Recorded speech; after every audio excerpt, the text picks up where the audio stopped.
여러분 안녕하십니까? 청와대가 헬기를 동원해서 코로나19 전염병 공중방역을 무려 3차례나 했던 것으로 그렇게 알려지고 있습니다.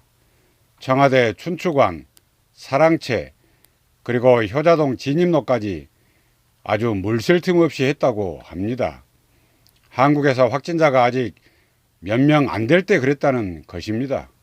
그렇다면 잃어볼 때 청와대가 전염병의 위험성과 확산을 미리 알고 있었다는 뜻으로 읽히는 대목이 아닐 수 없습니다. 그러니까 국민의 건강과 생명은 안중에 없이 그저 청와대만 감염되지 않으면 된다. 그런 문재인 정권의 비정함을 접하는 것만 같아서 매우 우울해지기도 합니다. 아시는 분도 계시겠습니다만 청와대 국민청원 게시판의 중국인 입국 금지 요청이 2월 22일로 종료가 됐습니다. 그에 동의한 사람의 수가 무려 76만 1,833명에 이르고 있습니다. 아마 국민청원 게시판이 생긴 이래 가장 많은 사람의 동의를 받은 것으로 그렇게 여겨지고 있습니다. 그만큼 국민적 불안이 깊다는 것을 방증하고 있다는 그런 뜻이기도 합니다. 청와대 국민청원에 해당 게시물이 올라갈 무렵 중국 상황은 그야말로 전염병이 창궐하고 있는 상태였습니다. 연일 숱한 사람이 사망하는 그런 와중에 있기도 했습니다. 그런데도 문재인 대통령은 중국과 고통을 분담해야 한다는 그런 한가한 말이나 하고 말았습니다. 물론 인류애적 차원에서 중국이 처한 불행한 사태에 대해서 대다수가 안타까운 마음을 지녔을 것입니다. 아울러 전염병이 조속히 퇴치될 수 있기를 바라는 그런 마음도 컸으리라고 여깁니다. 이는 인지상정이 아닐 수 없습니다. 그런데 여기서 따져야 할 문제는 문재인 대통령이 말한 그 고통 분담이란 것 말입니다. 물론 우리 국민까지 전염병을 옮아야 한다는 그런 뜻은 아니었을 것으로 여깁니다. 그러나 전염병 창궐 진원지인 중국의 일반 관광객까지 그대로 문을 열어둔 채 방치하고 말았습니다. 바로 거기에 치명적 문제가 있다는 것입니다. 우리 국민의 건강과 생명이 심각하게 위협받을 수 있기 때문입니다. 그런 아니함이 중국과의 고통 분담은 아닐 것이기에 그렇습니다. 그리고 문재인 대통령은 면역력만 좋으면 별것 아니다는 식으로 그렇게 말하기도 했습니다. 아울러 머지않아 전염병이 종식될 것이라고 그렇게 호언하기도 했습니다. 그런데 그로부터 불과 며칠 후에 코로나19 확진자가 급격하게 증가했습니다. 심지어 사망자까지 나오고 있는 상황입니다. 여기서 감염원이 신천지 교회인 것은 그 원인 파악이라도 할 수가 있습니다. 그러나 또 다른 문제는 그 신천지 교인이 또 어디서 얼마 왔느냐는 점입니다. 그리고 감염 경로를 알 수 없는 확진자도 전국 여러 곳에서 동시다발적으로 발생하고 있습니다. 이는 대단히 우려스러운 그런 국면에 접어들었음을 뜻합니다. 그렇듯 감염자가 급증하면서 지금 국민은 극도의 정신적 공황에 빠져드는 듯 싶습니다.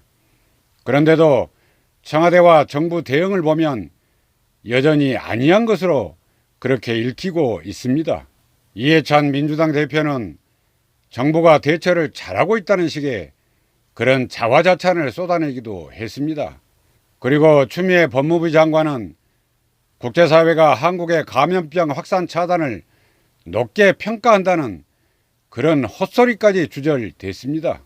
최근엔 박능우 보건복지부 장관이 전염병 감염을 마치 우리 국민 책임이라도 되는 듯 그렇게 떠넘기는 듯한 발언을 했습니다.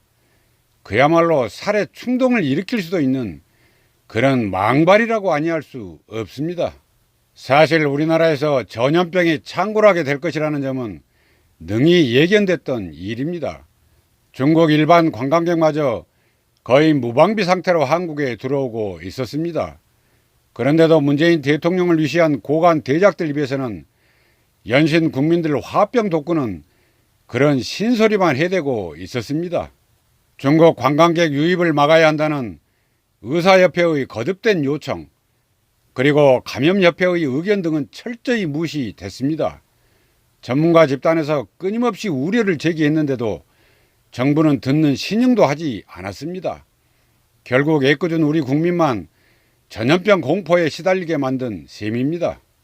여하튼 국민적 우려가 끝내 현실이 되고 말았습니다. 며칠 사이에 수백 명의 감염자가 발생하는가 하면 사망자도 여러 명이 나오고 있습니다. 위도 간 사람도 날로 늘고 있는 실정입니다. 앞으로 얼마나 더 많은 사람이 희생당하게 될지도 모를 일입니다. 우선 대구 사정이 매우 위험한 가운데 처해 있습니다. 그뿐 아니라 서울, 부산, 광주, 대전을 비롯해 전국 모든 지역으로 확산된 상태입니다. 이대로 감염이 걷잡을 수 없게 된다면 의료시설이 절대적으로 부족한 사태를 초래할 수밖에 없습니다. 의료진 또한 역부족 상황에 처하게 될 것임도 자명합니다. 그로 인해서 감염자가 제대로 치료를 받지 못할 경우 사망자가 속출할 개연성도 매우 높게 상존합니다. 최근 경북 지역에서 이스라엘 성지 순례를 다녀온 사람 가운데 코로나19 확진자가 집단으로 발생했습니다. 당시 이스라엘은 코로나19 청정지대였습니다.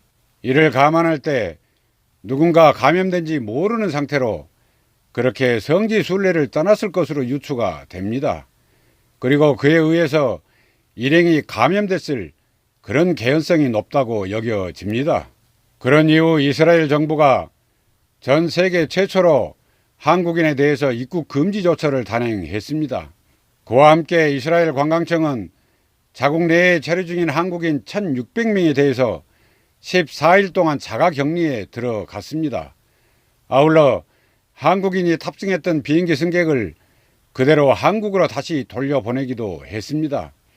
태국 항공사들도 한국행 항공편 일부를 취소하고 있는 그런 상황이기도 합니다. 이뿐만이 아닌 듯 싶습니다. 대만과 미국이 한국에 대한 여행 정보를 상향하고 있습니다. 여기에 영국과 독일 등 70여 개 나라가 한국에 대한 여행 정보를 발령 중에 있습니다. 앞으로 한국인을 입국 금지하는 국가가 급격히 늘어날 수 있을지도 모를 일입니다. 여기서 중국 우한 지역의 코로나19로 인한 현지 사정이 어떤지 아마 정확히 모르는 분도 계실 듯 싶습니다. 현지 소식통에 따르면 대형 병원 응급실이 영안실이 되고 있는 그런 실정이라고 합니다.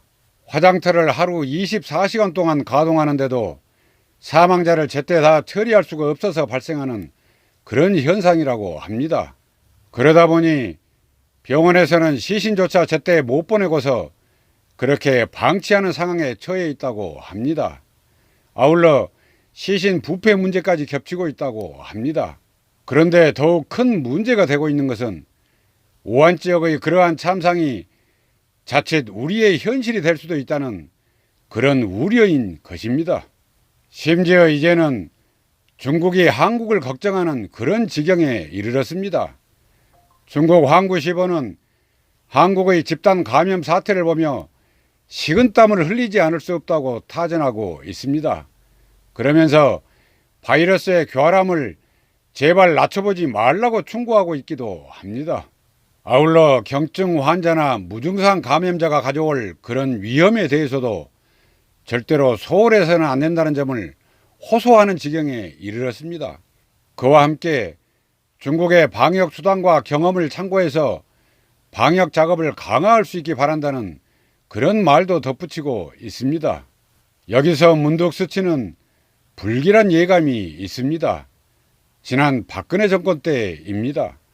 당시 국정농단 사건이 한창 국민적 분노를 불러일으키고 있었습니다.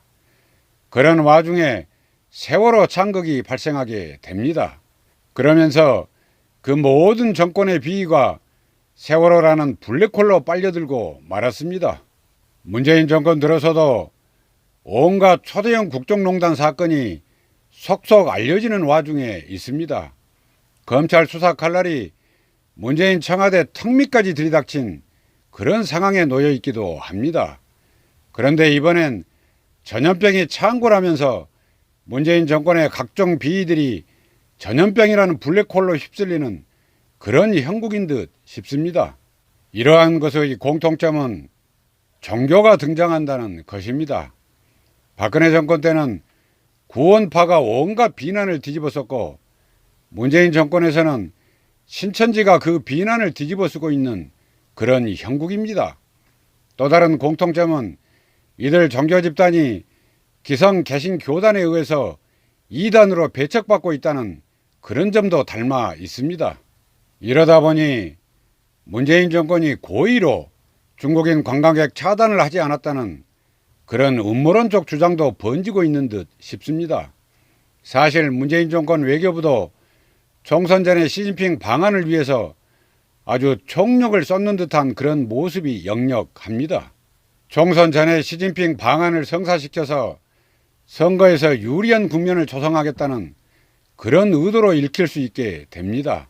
지난 지방선거 때도 투표 하루 전에 북미 정상회담이 열리면서 민주당이 전국 모든 지역을 싹쓸이 하다시피 했습니다. 이번 총선에서도 시진핑 방한이란 이벤트를 통해서 또 선거판을 휘젓고 싶은 그런 유혹도 있을지 모를 일입니다. 현재 대한민국 거의 모든 지역을 대부분 민주당 소속으로 채우고 있습니다. 그래서 묻고 싶습니다. 여러분이 거주하시는 지역의 민주주의 지표는 과연 더 향상됐습니까? 그리고 삶의 질은 조금이라도 더 나아졌습니까? 안타까운 일입니다만 특정 지역 같은 경우에는 각종 비리로 인해서 줄줄이 구속된 경우도 있습니다. 민주당이 지방 권력을 독점하면서 발생하는 그런 폐해 가운데 하나라고 여깁니다. 그런 때문인지는 모르겠습니다만 지금 국민들 사이에서는 민주당만 빼고 이러한 구호가 유행처럼 번지고 있습니다. 그러는 데는 다 이유가 있을 것입니다. 문재인 대통령을 정점으로 하는 소위 문파 사익 챙기기에 따른 것임을 준엄히 경고하지 않을 수 없습니다. 이를 새길 수 있기를 기대하며 오늘 방송은 여기서 마치겠습니다. 감사합니다.